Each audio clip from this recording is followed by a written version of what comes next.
जी students, क्या हाल है? ठीक है, मज़े में हैं सारे। देखें, आज हम 3.3 पार्ट 2 लेक्चर, पहले इसकी मैंने इम्पोर्टेंट सब्स्टिट्यूशंस का लेक्चर जो है वो अपलोड कर दिया है और बड़ा वो मतलब अच्छा लेक्चर था। मुझे लगा कि आपको पसंद आया होगा, तो वरना अगर नहीं भी अभी तक देखा तो दोबारा उसको देख सकते हैं आप चैनल पे जाके। अब यहाँ पे क्या है, 3.3 पार्ट 2 लेक्चर है। इसका क्वेश्चन नंबर 8 3.3 का, जो बच्चों को बड़ा प्रॉब्लम करता है कभी कभार, तो उसको समझाने लगे।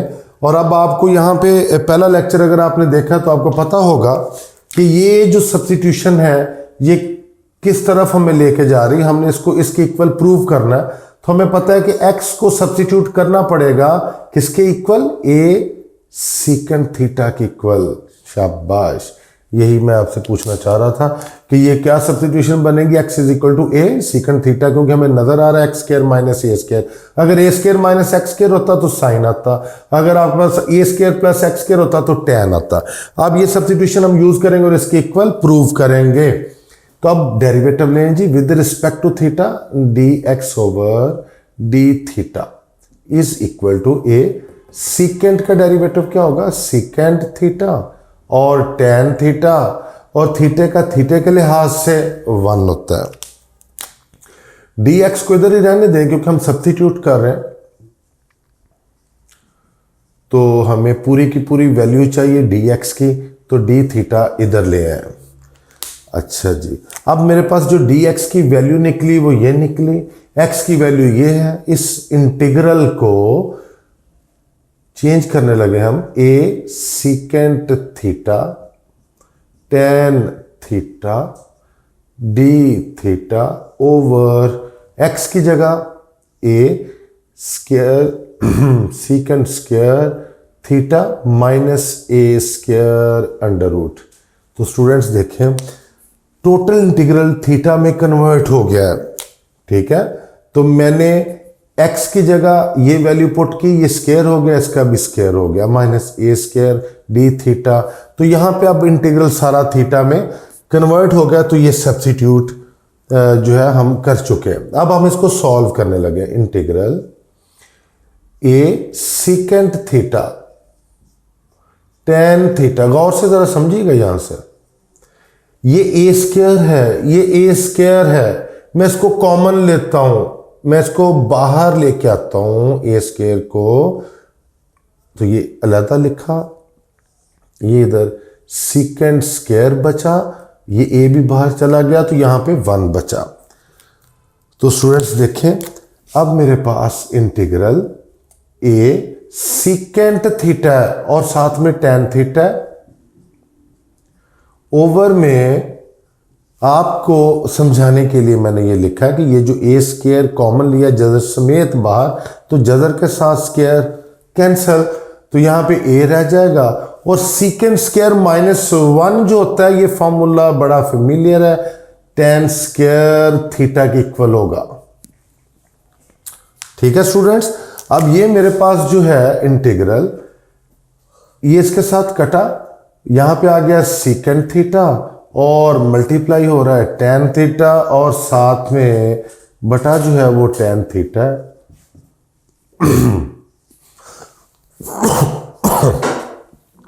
अच्छा देखें स्टूडेंट्स, सॉरी, यहां पे टैन टैन के साथ cancel, integral secant theta d theta.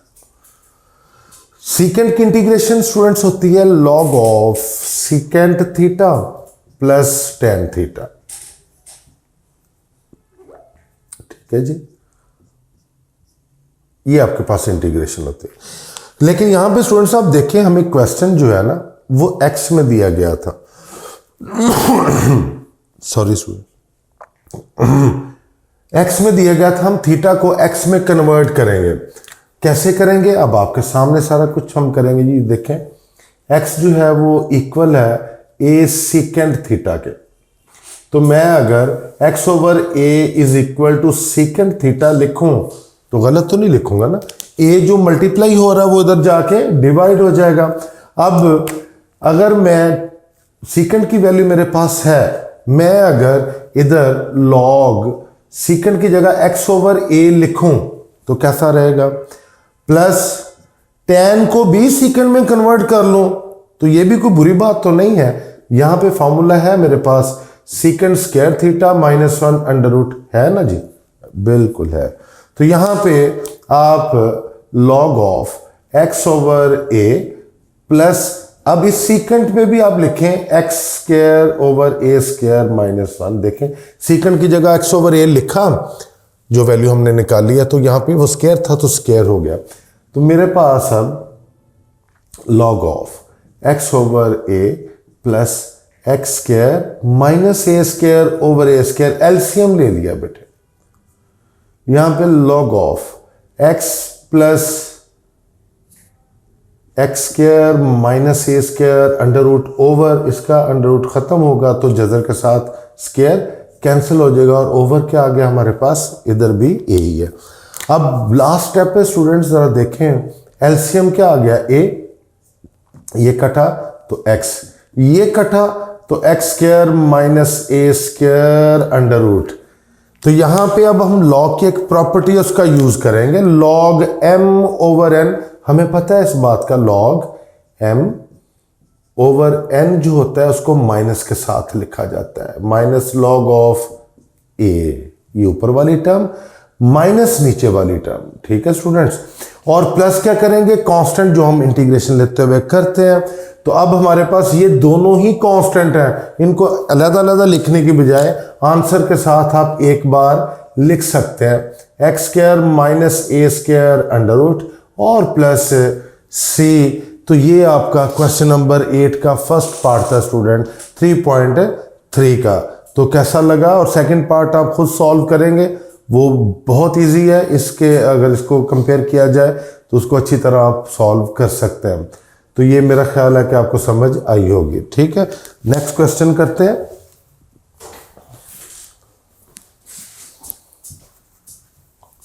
Student जो नेक्स्ट क्वेश्चन है हमारे पास, वो कैटेगरी है हमारे पास स्क्वायर कंप्लीट करने वाले जो है ना, तो उनको भी एक बार अच्छी तरह देख लें। वो बच्चे परेशान होते हैं उन क्वेश्चंस की वजह से ना काफ़ी, कि वो प्रॉब्लम करते रहते हैं। जैसे कि क्वेश्चन है हमारे पास 7 minus 6x, 7 minus 6x minus x square under root और ऊपर dx। अब इस क्वेश्चन की कौन सी फॉर्म बनती है, इसे कैसे सब्स्टिट्यूट किया जा सकता है। देखें इस तरह के क्वेश्चंस को आप पहले स्क्वायर कंप्लीट करें नीचे। मैं तो इसको ऐसे करूंगा, पहले माइनस लूंगा कॉमन, ये भी पॉजिटिव हो जाएगा, ये भी पॉजिटिव हो जाएगा और ये नेगेटिव हो जाएगा, ठीक। अच्छा यहां पे अगर हम लिखें dx over integral sorry radical sign bracket x square plus 2 into 3x, 3 into x कर लें और आसान कर लें। और ये जो -7 है ना, इसमें +9 भी कर दे और -9 भी कर दे, क्योंकि ये 3 है ना, 3 का स्क्वायर 9 होता है, तो स्क्वायर कंप्लीट करना है हमने। तो अब आप देखें कि हमारे पास बड़ी आसानी हो जाएगी, एक्स स्क्वायर, ये -7 और -9 मिलके क्या बनाएंगे भी 16, तो 16 भी एक परफेक्ट स्क्वायर है। तो +9 कर ले और -16 कर ले। जी स्टूडेंट्स बात समझ आई आपको। देखें इंटीग्रल dx ओवर, अब नीचे जो मेरे पास बनी है टर्म वो ये बनी है कुछ यूं, x प्लस 3 का स्क्वायर माइनस 4 का स्क्वायर। तो ये आप लोगों को बहुत अच्छी तरह समझ आई होगी।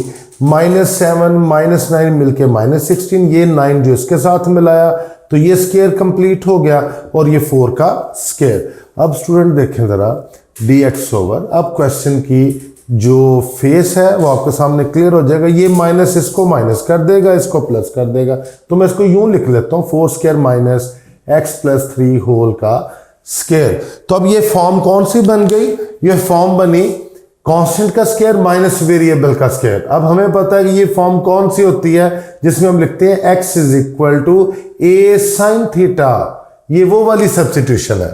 तो अब इस वक्त x क्या है मेरे पास, x प्लस 3 है, इस वक्त a क्या है मेरे पास 4, तो तो साइन थीटा। तो ये इसका परफेक्ट यूज होगा, ये इसका मेथड है। जो इस वक्त ए है, जो इस वक्त एक्स है, वो लिखा जाएगा। तो अब इधर देखें स्टूडेंट्स, इधर डेरिवेटिव लें, ये हो जाएगा D x over d theta, constant का तो 0 हो जाएगा, 4 कॉस थीटा, थीटे का थीटा के लिहाज से 1 हो जाएगा। तो हमें तो डी एक्स की वैल्यू चाहिए और हमें कुछ नहीं चाहिए, तो यहाँ पे आ जाएगा डी थीटा। तो अब हमारे पास वैल्यू सारी कंप्लीट है, तो इंटीग्रल को कंप्लीट करते हैं स्टूडेंट्स। तो यहाँ पे डी एक्स की जगह क्या आ जाएगा, 4 cos theta d theta over 4 square minus x plus 3 किसकी इक्वल है, 4 स्क्वायर साइन स्क्वायर हो जाएगा जी, और इसका रूट जो है वो लेंगे। तो क्योंकि हमें पता ये 4 साइन था, तो जब हम लिखेंगे इसको किसके इक्वल लिखा है, एक्स प्लस 3 की इक्वल यहाँ पे पुट कर दिया, सारा इंटीग्रल थीटा में कन्वर्ट हो गया। अब देखें ऊपर तो 4 है, कॉस है, थीटा है और डी थीटा है, नीचे 4 स्क्वायर जब हम कॉमन लेंगे, पिछले क्वेश्चन में भी लिया था, ए स्क्वायर बाहर आके ए हुआ था, ये 4 स्क्वायर है, बाहर आके 4 हो जाएगा, और यहाँ पे 1 माइनस साइन स्क्वायर अकेला ही रह जाएगा, बाकी कुछ नहीं बचेगा। इंटीग्रल ये 4 के साथ 4 को काट दें, cos theta d theta over cos square theta under root. तो यहाँ पे मेरे स्टूडेंट्स एक कॉस रह जाएगा ऊपर, और बटे में भी सिर्फ कॉस ही रह जाएगा। ठीक है जी, तो ये दोनों कॉस जो है वो आपस में कट जाएंगे, तो अब आपके पास सिर्फ एक 1 रह जाएगा। तो 1 की इंटीग्रेशन क्या बनेगी, थीटा। अब स्टूडेंट्स देखें, थीटा रह गया, थीटा में तो हमें आंसर नहीं चाहिए, हमें आंसर एक्स में चाहिए, तो थीटा की वैल्यू कैलकुलेट कर लेते हैं ना। हमने जो सब्स्टिट्यूट किया था, ये मेथड था, ये क्वेश्चन सब्स्टिट्यूशन थी, तो इसमें से थीटा की वैल्यू निकाल लेते हैं हम। थीटा की वैल्यू क्या निकलेगी, हमारे पास निकलेगी x plus 3 is equal to 4 sine theta. ये आपको समझाने के लिए मैं कर रहा हूं कि वैल्यू कैसे निकलेगी। x प्लस 3 4 ओवर हो गया is equal to sine theta. Sine को उधर जाके इन्वर्स कर दे, sine inverse x plus 3 over 4 is equal to theta. तो ये आप पुट कर सकते हैं। अब आपका आंसर जो है थीटा प्लस सी नहीं होगा, थीटा की जगह ये वैल्यू लिखेंगे sine inverse x plus 3 over 4 plus C. तो ये आप आंसर लिखेंगे। मेरा ख्याल है कि ये आपको मेथड समझ आया होगा स्टूडेंट्स। इंटीग्रेशन की अगर आपको समझ आई है, मेरी वीडियो से आपको कोई फ़ायदा हो रहा है, आपको अच्छी तरह से इसका जो बेनिफिट्स पहुंच रहे हैं, तो इसको प्रमोट करें, शेयर करें और हमें लाजमी कमेंट सेक्शन में अप्रिशिएट करें। ठीक है जी, थैंक यू।